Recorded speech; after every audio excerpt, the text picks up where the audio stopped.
Macao's great. It has so many nice restaurants and stuff that there's always something to keep you entertained. I guess in the theme of my life, it's almost like a cocktail. It's a lot of random ingredients that somehow, when they're put together, it creates something quite special and it makes quite an interesting place. And I think the other big thing for me is, I think maybe I'm biased, but Macao must be one of the safest places in the world. I'm Dan McAulay from New Zealand. Here I am now in Macao. I came here in 2010 as a pilot.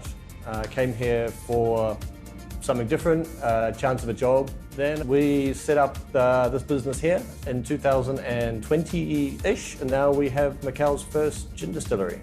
We started on my balcony at home with a small distilling kit that my wife bought me, and we made some gin. And this was just as COVID was beginning, and pilots obviously weren't flying too much in COVID. And then one day I emailed one of the government departments in Macao and said, hey, what are the chances of us successfully opening a distillery in Macao?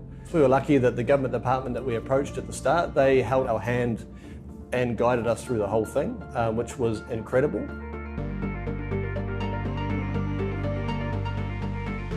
I think the mix of cultures in Macao definitely changed the direction we went with our gin.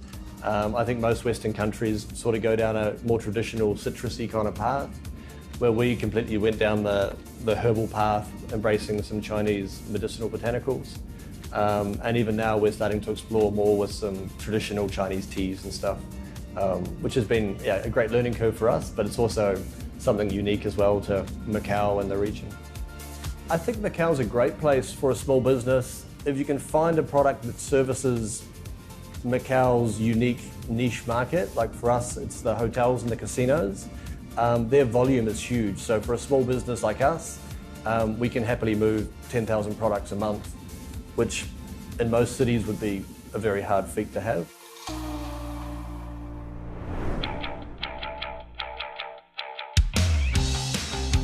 We kept pretty busy, juggling a business and a job.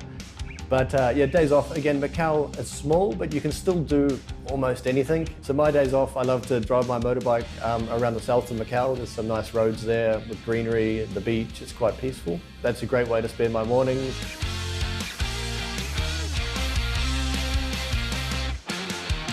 And then if my wife and kids are not at school or working, we catch up at the beach.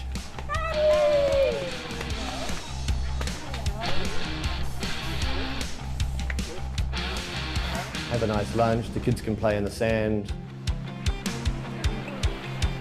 I'm a lover of coffee and anything food, more or less, so Colaboración Village, which is just around the corner from the beach.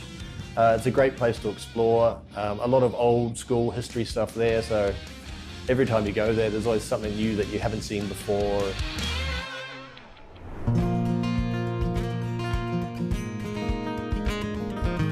The evenings in Macao, again, being a hospitality town, there's some amazing bars and restaurants. The Cotai Strip, full of Eiffel Towers and mini Frances and Italy's, is amazing. Personally, for me, I love to get a few friends. There's some great little bars off the beaten track that catch up about life.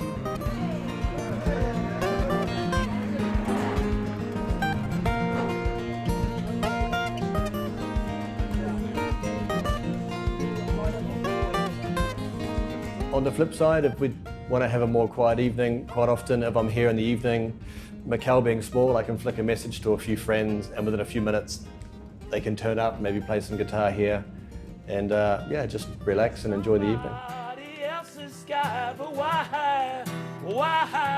Why can it be, or can it be more?